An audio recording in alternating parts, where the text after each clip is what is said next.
Kathy just removed the water jug from the top of the water cooler, and now she is draining the water out of the reservoir where the cold water. And it's important to make sure those reservoirs all the drips completely dry, otherwise it'll freeze and it'll burst the reservoir, and we get a new cooler.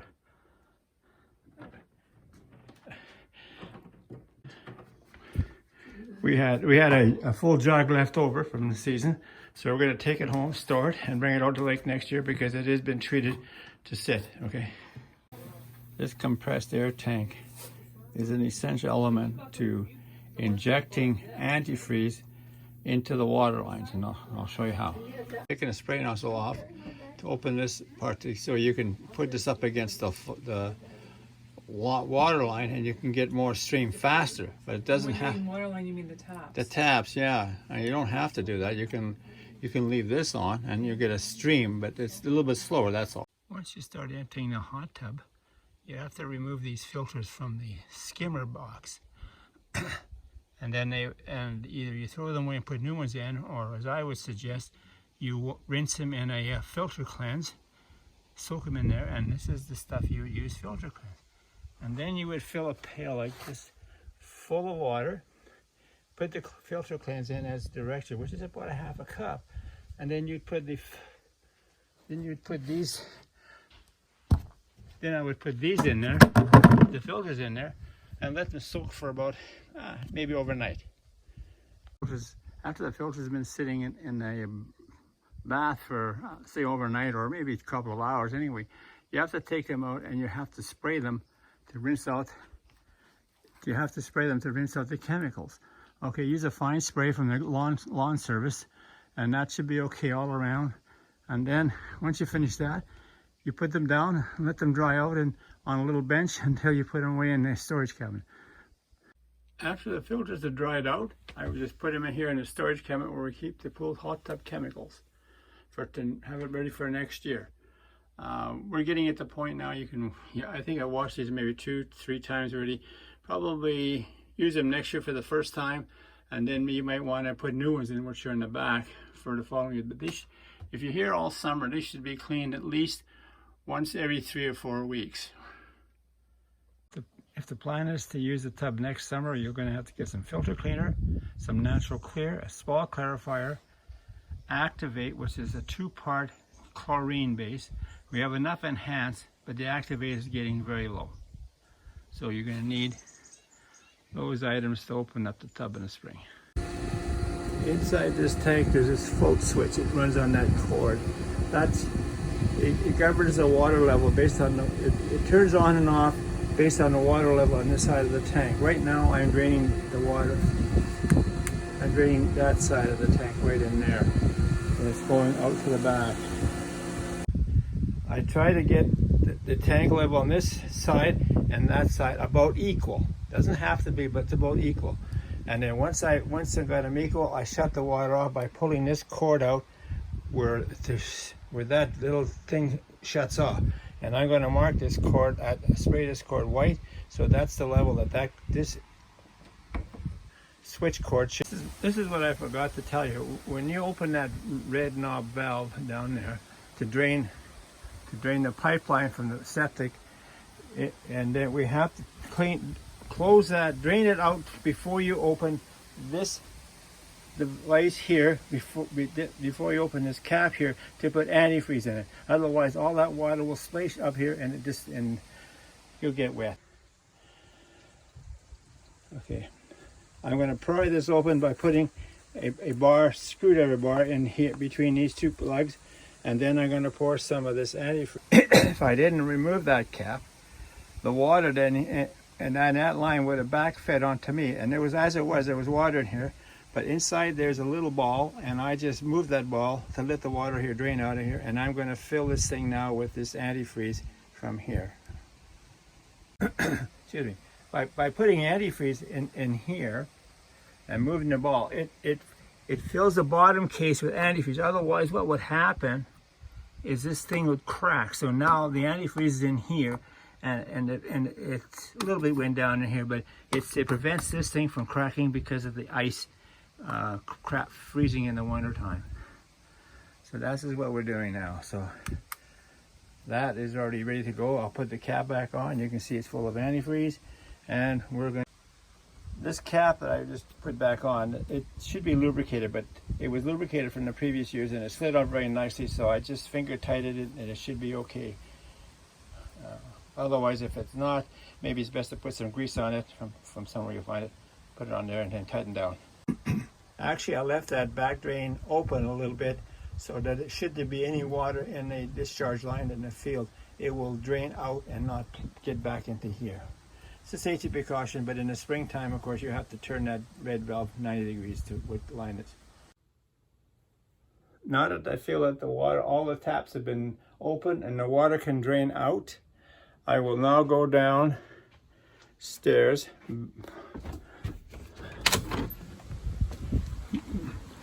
Go downstairs to the pump. Okay, and then I'll be working on the pump and you'll see what I'm going to be doing down there. I'll be taking some antifreeze with me at the same time. Okay. I'm about to start draining the water. And the first thing I will do is open this valve here and let the water come out of it. That water, which is under pressure from this tank, is actually going to take the water from upstairs. We will go upstairs and open all the taps.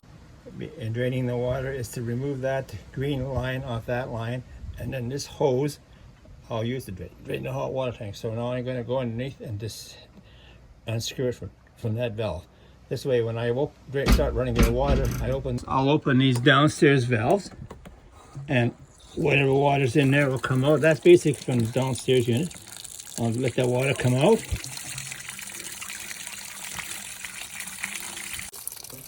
Looking very carefully, it's just about finished. Not much coming out now.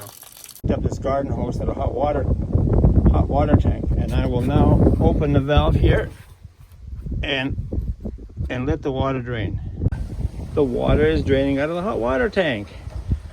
Okay, now the hot water has drained out of this tank. I will disconnect the hose at this point here by turning the valve. Okay, I went upstairs to open all the taps, and since the kitchen is the first place to do, I open it. And you can hear the water siphoning out.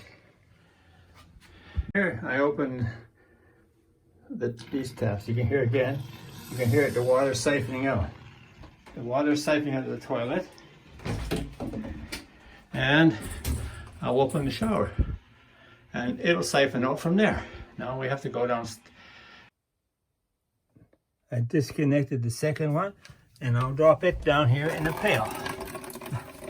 Like so, somehow. Let me get it in. And I temporarily reconnected those washer hoses to the valves so I can go and finish the rest of the job, and then I'll come back and start filling those hoses with winter antifreeze. Okay, I'm coming here at the shower and I'm removing the shower head, so then the spring comes when we turn the water on, there'll be no grit, and also helps it to siphon out. Under the vanity cabinet, there are two valves, one red and one blue. I open them both, and I open the blue one, and the water will drain from the lowest possible part of this building into this bucket, and there's a basin here. If you don't do that, we'll end up with burst pipes. So it's important to drain these two things, and we'll leave it open for the winter. Back at the pump at the intake line, I will unfasten these clamps, and I'll pull the intake water line out of the water. Somehow I got to get out there and get it, but we'll manage. Removing this line here from there, takes a little bit of pressure. And what I did is I took a screwdriver, I put it between this clamp and that pipe, break the seal, and I was able to pull it off very easily. It was a bit of a challenge to take this 50-foot hose out of the water, but I got it out, and I don't think there's any water left in it. I lifted it up, but now I'm going to take the discharge line here and lift it so that any water is in it will come out. And you can see by the water here below the valve, well, there was water in the line that came out. It's kind of awkward to get in there. Maybe I should clean it up once in a while. Maybe it's easier for me to do. Anyway, now I'm going to take that plug out, put antifreeze in there. with this jug. It would be good to put this hose, this thing in deep as you can into the throat of the pump. Just run it for a while in case there's some residual water down in the pump.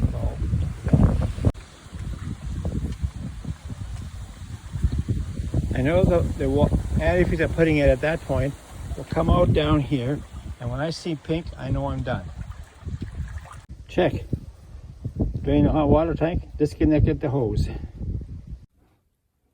Back at the clothes washer, I squeeze some antifreeze in this line, and I'll do the other line. I use this water pump and put it in the nozzle here. And I will reconnect the hose to the lines here. I poured some antifreeze in the drum, and then I turned this valve onto right about here, and it came on, and I heard it draining out into the valve. The pink water was draining out. Okay. Now that I've exposed the electrical stuff on the top, this is the water line that comes in here and it attaches to this valve here. And I'll put a wrench to that. I'll put a wrench to this valve. Where the hell that is? I see it right here. And I'll take it off, disconnect it. Now that I disconnected it, I'll blow on it.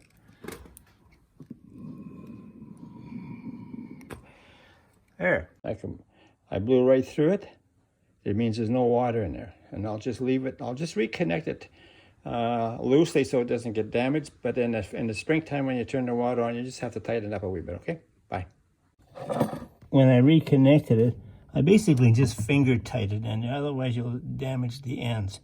So it's tight and it's probably ready to go for next spring. I just dumped some of this antifreeze into the drum down there. Probably about half a liter would be fine.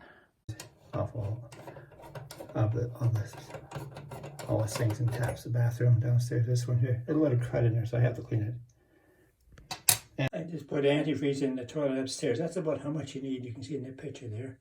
And then I put probably a cup down that drain. And I go over to here, and I probably put a cup in that drain. That's all you need.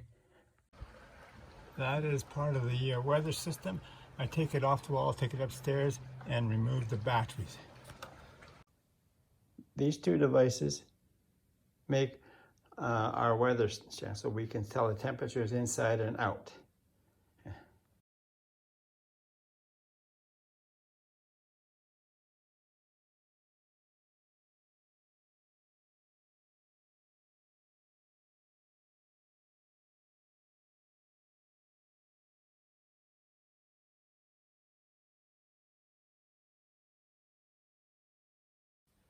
Final check. Water been done. Okay, the sink has been treated with chemicals. The toilet has been done, and the shower is to go. There we are. Done. Heat's off. Heat's off.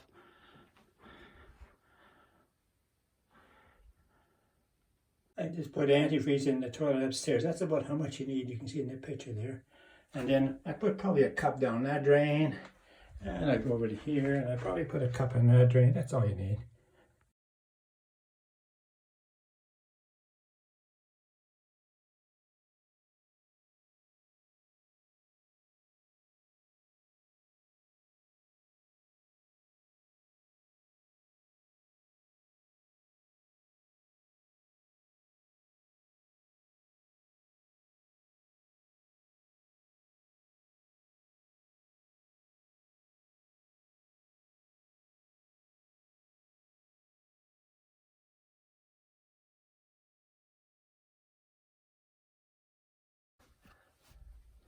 And now to turn off the main breaker.